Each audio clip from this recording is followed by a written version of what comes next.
నమస్తే, welcome to our channel. ప్రస్తుతం మనతో భృగునంది నాడి జ్యోతిష్య పండితులు రామకోటేశ్వరరావు గారు ఉన్నారు. వారితో మాట్లాడదాం. సార్ నమస్తే. సార్ నమస్కారం అమ్మా.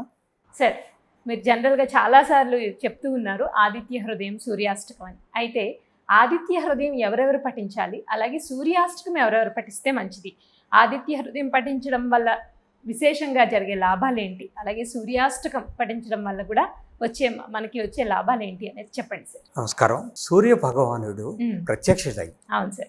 దినరాజు. అంతేకాకుండా బ్రహ్మ విష్ణు మహేశ్వర స్వరూపం అంటాం. దశావతారాల్లో పురాణాలు చదివినప్పుడు శ్రీరామచంద్రుడు తన వంశకర్త అయిన సూర్య భగవాన్ని ప్రార్థించేశాడు. మీరు లౌక సినిమాలో చూసే ఉంటారు. సప్తాస్వరథ మారూఢం ప్రచండం కశ్యపాత్మజం శ్వేతపత్రంధరం దేవుని తమ సూర్యం ప్రణమామి అంటూ ఆయన అన్నారు. అది సూర్యాష్టకంలోనిది, ఆదిత్యుడు కాదు. అలాగే శ్రీకృష్ణ పరమాత్మ కూడా నిత్యము సూర్యభగవానికి అర్ఘ్యం సమర్పించేవారు. అందువల్ల అంతటి గొప్పవాళ్ళు కూడా సూర్యభగవాన్ని నిత్యం ప్రార్థన చేస్తున్నప్పుడు మనం అందరం ప్రార్థించాలి. అయితే సూర్యభగవాన్ని రకరకాలుగా ప్రార్థించవచ్చు. చాలామందికి ఇవన్నీ స్తోత్రాలు చదవడానికి అవకాశం లేనప్పుడు సూర్యదేవాయ నమః అని 5 సార్లు నామస్మరణ చేసినా కూడా సూర్యభగవానుడు అనుగ్రహిస్తాడు. అలా కాకుండా కొన్ని సందర్భాల్లో ఆదిత్య హృదయం మాత్రమే ఉపయోగించాలి. ఆదిత్య హృదయం అసలు మొట్టమొదటి ఎప్పుడు పుట్టింది, ఎవరు చెప్పారు అంటే శ్రీరామచంద్రుడు మహాబలశాలి అయినటువంటి రావణాసురుడితో యుద్ధం చేసినప్పుడు ఆయన బలహీనుడయ్యాడు, నిశ్చేజుడయ్యాడు. మహా తేజస్వి అయినటువంటి సూర్యభగవాను నుంచి శక్తిని సంపాదించుకున్నాడు. సూర్యభగవానుడు మహా తేజస్వి, అది అందరికీ తెలిసిన విషయం. బాగా శక్తిమంతుడు. ఆయన్ని ప్రార్థించితే మళ్ళీ ఈ శక్తి వస్తుంది. అందుకోసమే అగస్త్య మహర్షి సప్తర్షుల్లో ఒకడైనటువంటి వాడు చాలా గొప్ప ఋషి అయినటువంటి అగస్త్య మహర్షి వచ్చి సూర్య భగవాన్ని ప్రార్థన చేయమని చెప్పి ఆదిత్య హృదయం పఠిస్తూ సూర్య భగవాన్ని తను ఉపదేశించాడు. అక్కడ పూజ చేశారు. పూజ చేసేటప్పటికి ఆ తర్వాత ఈయనకి శక్తి వచ్చింది. అంటే నిస్తేజంలోంచి శక్తిమంతుడయ్యాడు, తేజస్సు వచ్చి శక్తిమంతుడయ్యాడు. అప్పుడు అందుకే మీకు తత్వ యుద్ధ పరిశ్రాంతం అని మొదలవుతుంది ఆదిత్యుడు. అది అలాంటి సందర్భాలు మనకు కూడా ఏంటి, జబ్బు చేసినప్పుడు ఏమవుతుంది, మనం బలహీనం అవుతాం, శక్తి ఉండదు, కళ తప్పిపోతుంది, ముఖం పోయింది అని అంటారు. అదే తెల్లగా ఉండేవాళ్ళు కూడా చామన్ ఛాయకి వచ్చేసేసినట్లు కనపడతాను. చామన్ ఛాయ్ కావడం ఇంకా నల్లగా, అది అంటే ఆ తేజస్సు పోతుంది, వెలుగు కాంతి అవి పోతాయి, బలహీనంగా ఉంటారు, శక్తి ఉండదు మనకు జబ్బు చేసినప్పుడు. అందుకనే అదే ఆయన్ని ప్రార్థించితే, సూర్య భగవాన్ని ప్రార్థించితే ఆ శక్తి వస్తుంది. అప్పుడు ఆదిత్య హృదయం వాళ్ళు పఠించాలి. ఇదే కాకుండా వేరు వేరు సందర్భాల్లో అక్కడ ఏం చేశాడు, యుద్ధానికి వెళుతున్నప్పుడు, యుద్ధంలో పాల్గొంటున్నప్పుడు శక్తిహీనుడయ్యాడు శ్రీరాముడు. అలాగే మనం ఎవరమైనా యుద్ధానికి వెళ్ళేటప్పుడు, యుద్ధ భూములు లాంటి వాటిల్లోకి వెళ్ళినప్పుడు, కొన్ని సమరభూములు లాంటి సమరం చేస్తాం. యుద్ధానికి వెళ్ళనక్కర్లేదు, పాకిస్తాన్ తోటో అదే చైనాతో యుద్ధానికి వెళ్ళనక్కర్లేదు. కానీ అలాంటి పరిస్థితులు ఉంటాయి.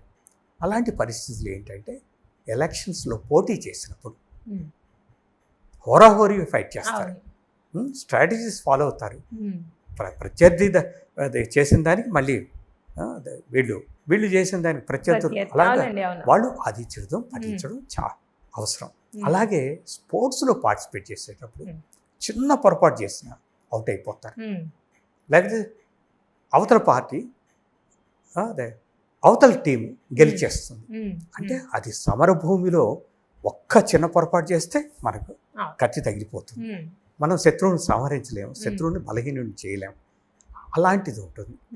సో అది సమరభూమి.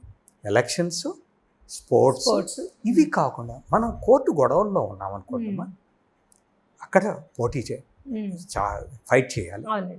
లాయర్లు, ముఖ్యంగా లాయర్లు, వాళ్ళు నిత్యం కోర్టులో గెలుస్తారో గెలవరో, ప్రతి వాళ్ళు గెలవడం కోసం ప్రయత్నం చేస్తూ ఉంటారు. వాళ్ళు కూడా అది ఆదిత్యోదయం పఠించడం మంచిది.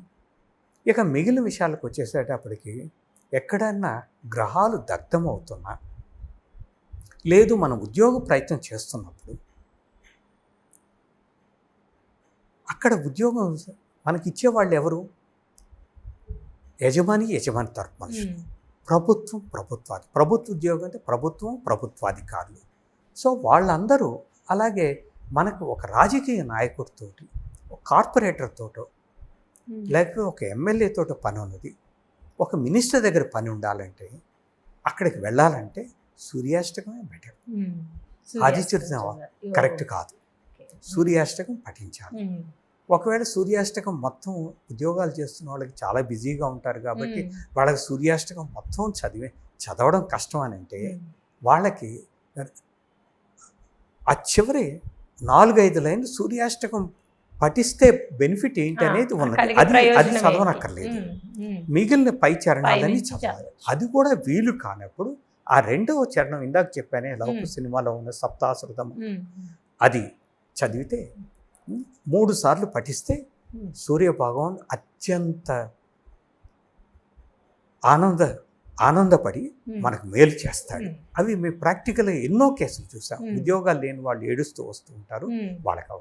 ఇది కాకుండా ఏదైనా గ్రహం దగ్ధమవుతుంటే ఆదిత్య హృదయం కాకుండా సూర్యాష్టకం మాత్రమే పఠించమని చెప్తాను. సో అందుకని ఏ సందర్భంలో చేయాలి అనేది మీకు ఇప్పుడు స్పష్టంగా అర్థమైంది.